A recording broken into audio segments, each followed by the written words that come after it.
दोस्तों आपको यहाँ यह मानकर चलना है कि जब आप इंग्लिश लिख रहे थे तो आपको इन 5 शब्दों का स्पेलिंग लिखना नहीं आया, तो आपने उसे हिंदी में लिख लिया। हेलो दोस्तों, मैं सरोज कुमार रांची झारखंड से मेरे यूट्यूब चैनल स्पेलिंग मास्टर में आपका स्वागत है। दोस्तों आज स्पेलिंग सीरीज में मैंने जिन 5 अलग अलग शब्दों को लिया है वे इस प्रकार से हैं। पहला है परमानेंट, दूसरा है एबॉलिश, तीसरा है इन्विटेशन, चौथा है कांग्रेचुलेशन, पाँचवा है शुगर। दोस्तों आपको यहाँ यह मानकर चलना है कि जब आप इंग्लिश लिख रहे थे तो आपको इन 5 शब्दों का स्पेलिंग लिखना नहीं आया, तो आपने उसे हिंदी में लिख लिया। तो दोस्तों अब हम हिंदी वर्णमाला के रोमन स्क्रिप्ट के हेल्प से इन 5 शब्दों का स्पेलिंग लिखना सीखेंगे। तो दोस्तों सबसे पहले हम पहला शब्द परमानेंट लेते हैं, और सबसे पहले रोमन स्क्रिप्ट में पी से प होता है, आर से र होता है। दोस्तों यहाँ पर के लिए PAR होना चाहिए, लेकिन आपको यहाँ यही याद रखना कि इंग्लिश में पर टर वर आता है उसके लिए PER लिखा जाता है। तो यहाँ सबसे पहले पर के लिए PER लिख लिए। और रोमन स्क्रिप्ट में M से म होता है, आ की मात्रा के लिए A लिखते हैं, N से न होता है, A के लिए E लिखेंगे, N से न होता है, T से ट होता है। इस प्रकार से आप परमानेंट का स्पेलिंग बहुत ही आसानी से लिख लेते हैं। अब आते हैं दूसरे शब्द एबॉलिश पर, और सबसे पहले यहाँ ध्यान देने वाली बात यह है कि एबॉलिश में पहला अक्षर ए आया है, और इंग्लिश अल्फ़ाबेट के अनुसार ए के लिए ए लिखेंगे, और रोमन स्क्रिप्ट में बी से बा होता है, ओ के लिए ओ लिखेंगे, एल से ला होता है, छोटी ई के लिए आई लिखेंगे, और तालव्य श के लिए रोमन स्क्रिप्ट में SH होता है।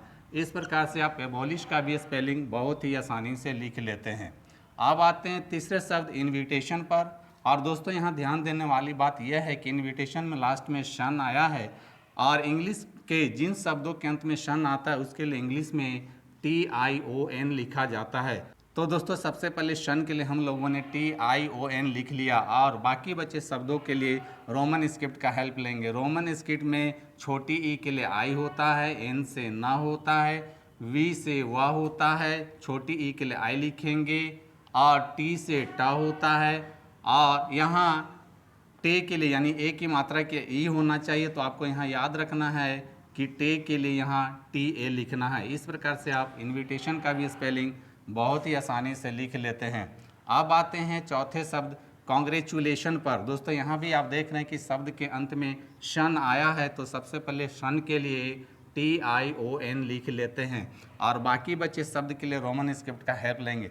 दोस्तों यहाँ ध्यान देने वाली बात यह है कि क के लिए जैसा कि मैंने बताया है कि क के लिए KCQ का प्रयोग करते हैं, तो यहाँ क के लिए C लिखेंगे, O की मात्रा के लिए O लिखेंगे, N से न होगा, G से ग होता है, ग के बाद R से र होगा, और यहाँ भी A की मात्रा के लिए याद रखना है कि E के जगह A लिखते हैं। और दोस्तों चू के लिए इंग्लिश में TU लिखा जाता है, यानी कि इंग्लिश में TU को चू पढ़ा जाता है, और उसके बाद एल से ला होता है। दोस्तों यहाँ भी ले के लिए एल ही होना चाहिए, लेकिन आपको याद रखना है कि ले के लिए LA लिखा जाता है।